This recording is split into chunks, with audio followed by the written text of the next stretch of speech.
about risk reward. Hello guys, I'm Vinayak from NiftyNayak.com. I hope you guys are enjoying the videos what I am doing, and I hope it is helping you in your investment and trading strategies. If you are not following my channel, do subscribe and follow so that you can learn more about trading and investment.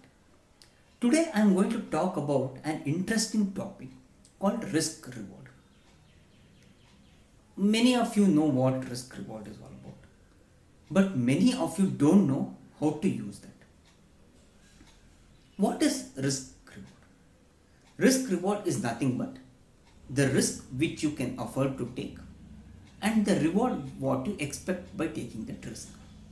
In stock trading, you should know the risk what you are taking, that is what is the amount you can lose and what is the amount you gain after the trade. I bet you every book, every workshop trainer, television channels tell you that the risk what you take should be small, but the reward what you get should be big. Right? I am sure most of you would have heard this.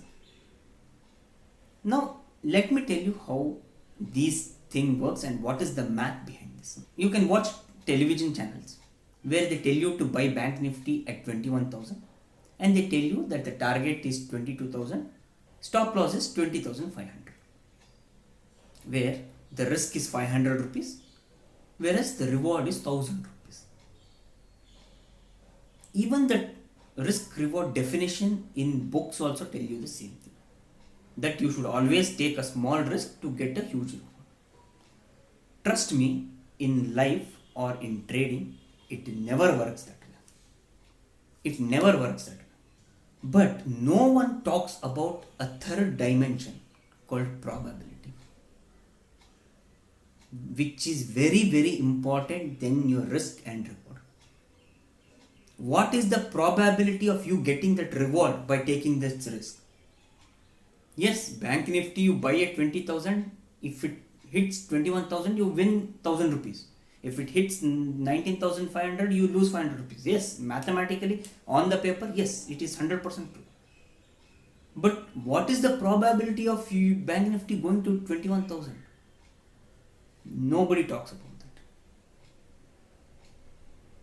And trust me, if you don't know the probability of that, there is no point having low risk, high reward or high risk, low reward. There is no point in that. There are many ways to determine what is the probability.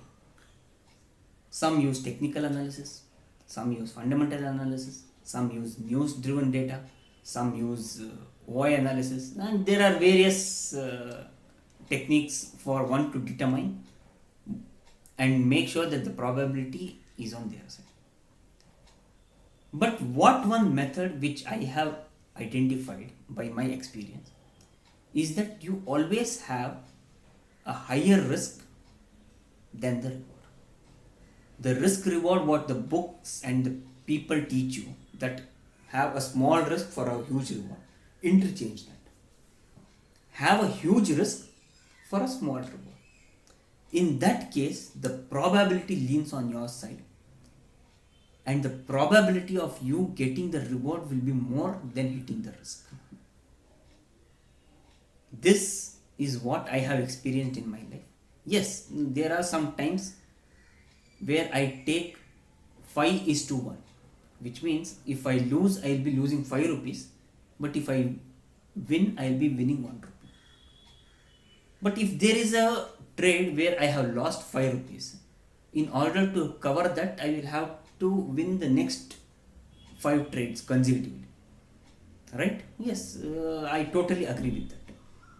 But that is where the law of large number comes into picture. The law of large number says that over the time, when you are doing 100 trades, 1000 trades, 500 trades or whatever, in that case, if you consider the overall thing and if you consolidate all your profit and loss for your next 500 trades, you will be in profit. But if you have a small risk for a huge reward, out of 10 trades, 8 trades you will be losing. There will be 1 or 2 trades where you make money. where your reward gets executed. But what is the point? Overall, if you take, you will be in loss.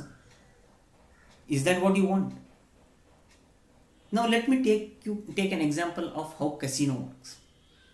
For example, I start a casino in Goa. I have done a ribbon cutting and I have opened the doors of the casino. The first person comes in, gives me 5 rupees, buys a ticket on a roulette and wins 1 crore rupees. Yes, now I got 5 rupees but I lost 1 crore rupees.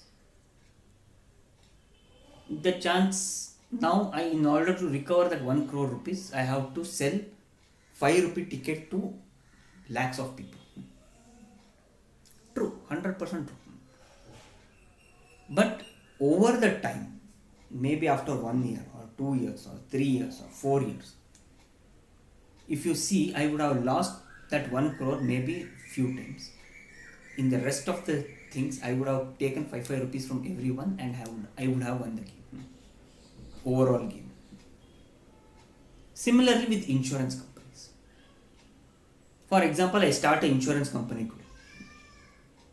I sell life insurance to, let's say, 10 people in town. In that, one person died. 10 people gave me maybe 1,000 rupees. But the person who died had a cover of 1 crore rupees, for which I have to give him 1 crore rupees. Yes, I am at loss. There is no question of that. How? Now, in order to recover that loss, I have to sell that 1,000 rupee insurance to maybe another lakh people. But don't talk to me today. Talk to me after 1 year, 2 year or 3 year.